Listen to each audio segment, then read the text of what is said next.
పిల్లలు ఎలా ఉన్నారు? బాగున్నారా? చాలా లేట్ అయింది, ఏమనుకోకండి రా. బాగా ప్రాక్టీస్ చేసినట్టున్నారు అనుకుంటున్నాను నేను. రైట్. ఇప్పుడు మనం సరళి స్వరాల్లో కొన్ని స్వరాలు నేర్చుకుంటున్నాం కదా. 3 అయిపోయినాయి. సరిగమ సరిగమ సరిగమ పదనిస సనిదప మగరిస మొదటిది. సరిగమ సరిగమ సరిగమ పదనిస సనిదప సనిదప సనిదప మగరిస రెండోది. సరిగమ సరి సరి సరిగమ పదనిస సనిదప సని సని సనిదప మగరిస ఇది మూడోది. అయిపోయిన తర్వాత ఇప్పుడు 4వ స్వరం నేర్చుకుందాం. ఇదేంటి 15వ మేళకర్త. మళ్ళీ ఇంకోసారి గుర్తు తెచ్చుకుందాం. 15వ మేళకర్త షడ్జమం శుద్ధరిషభం అంతరగాంధారం శుద్ధ మధ్యమం పంచమం శుద్ధదైతం కాకలి నిషాదం మాయామాళ గౌడ రాగం. ఇదేంటి మాయామాళ గౌడ రాగంలో 4వ స్వరం ఇప్పుడు మనం నేర్చుకుందాం. ఆరోహణలో కూడా 7 స్వరాలు వస్తాయి. చివరి సాతో కలిపితే 8 అవుతాయి. అవరోహణలో కూడా 7 స్వరాలు అంటే సప్త స్వరాలు సంపూర్ణ రాగం. 15వ మేళకర్త. 72 మేళకర్తలు ఉన్నాయి పెద్ద రాగాలు. వాటిలో ఇది 15వ మేళకర్త నుంచి 7 స్వరాలు మనకి చెప్పారు. పురంధర్ దాస్ గారు ఈ రాగంలో అయితే బాగా చక్కగా పాడగలుగుతారు పిల్లలని. ఈ రాగాన్ని ఎన్నుకున్నారు.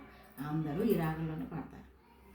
మిగతా రాగాలు కూడా ఇంకొంతకాలం వచ్చిన తర్వాత మిగతా రాగాల్లో కూడా సరళి స్వరాలు ఉన్నాయి. ఇప్పుడు మనం నేర్చుకునేది సరిగమప సరిగమ పదనిస సనిదప మా సని సనిదప మగరిస సరిగమప సరిగమ పదనిస సనిదప మా సని సనిదప మగరిస. సరిగమ పా సరి అన్న చోట పాకు దీర్ఘం ఇచ్చి సరి పెట్టాడు. పాకు దీర్ఘం అంటే ఇక్కడ 2 అక్షరాలు పా ప్లస్ పా. మొదటి 1వ కాలం పాడేటప్పుడు పా ప్లస్ పా అవుతుంది. 2వ కాలం కూర్చొని పా పాడేస్తాం అనమాట. అందుకని పాకు దీర్ఘం వస్తే 2 అక్షరాలని అర్థం. అక్కడ మనం అర్థం చేసుకోవాలి. కొన్ని నొటేషన్లు వచ్చినప్పుడు కొంతకాలానికి చుక్కా కామా పెడతాడు. అది ఆ అక్షరానికి 2 అక్షరాలని అర్థం. కామా అంటే ఇంకో అక్షరం అని అర్థం. ఇలా ఉంటాయి గుర్తులు దీనికి. ఇప్పుడు పా అంటే పా దీర్ఘం ఇచ్చాడు కాబట్టి 2 అక్షరాలు అన్నమాట. ఇది సరిగమ ఒక లైను గీత కొట్టండి. పా సరి పా దీర్ఘం సరి అక్కడ 4 అక్షరాలు అయినాయి. పా దీర్ఘం 2ను సరి మొత్తం 4 అక్షరాలు. మళ్ళీ గీత కొట్టండి. సరిగమ పదనిస ఆ సాకి చుక్క పెట్టండి. తర్వాత అవరోహణలో సనిదప పైన చుక్క పెట్టండి. పైన మళ్ళీ గీత కొట్టేసి మా సని మా దీర్ఘం అంటే 2 అక్షరాలు మా సని. తర్వాత డాష్ సనిదప మగరిస ఆ సనిదపలో సాకి చుక్క పెట్టాలి. అదనమాట ఆరోహణ అవరోహణ. 3వ కాలం పాడుతున్నా. ఫస్ట్ ఈజీగా ఉంటుంది.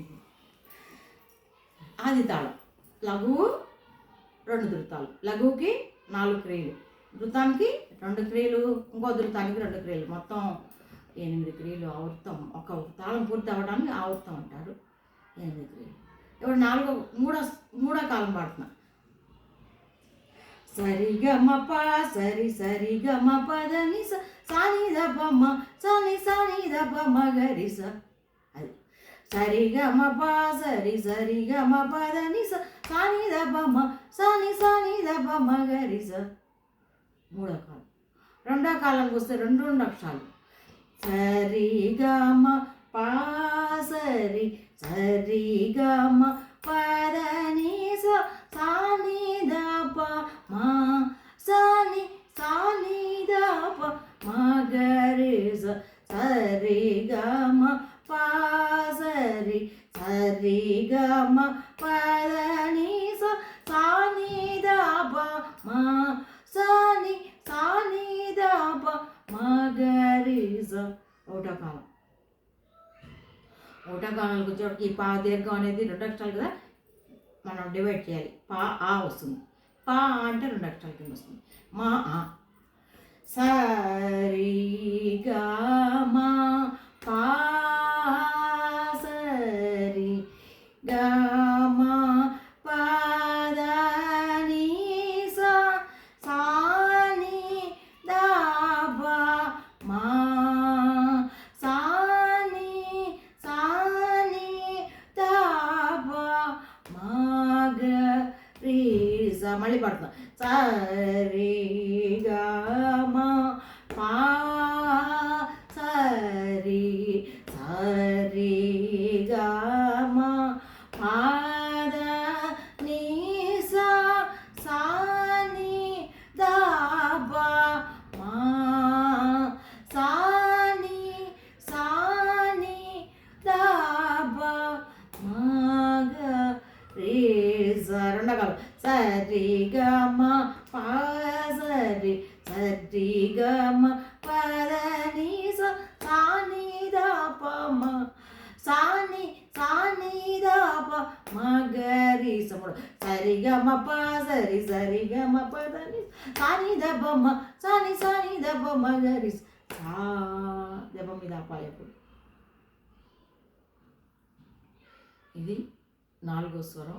అందరూ ప్రాక్టీస్ చేయండి చక్కగాను. ఇప్పుడు సరిగమప సరి వచ్చింది అందులో. ఇంకా మళ్ళీ సరిగమ పదనిసలో ఆ సరి ఎవరో ఆ చివర ఉన్నటువంటి సరిలో 2 సార్లు సరి వస్తుంది, గుర్తు పెట్టుకోవాలి. సాని కూడా సాని దప్ప మా సని సని దప్ప మగరిస 2 సనులు ఒకేసారి వస్తాయి కాబట్టి కొంచెం దృష్టిలో పెట్టుకోవాలి. మీరు బాగా ప్రాక్టీస్ చేయండి. Okay, all the best. శృతి వాద్యం పెట్టుకొని పాడండి. ఓకే అమ్మా, ఉంటాను. అందరికీ ఆశీస్సులు.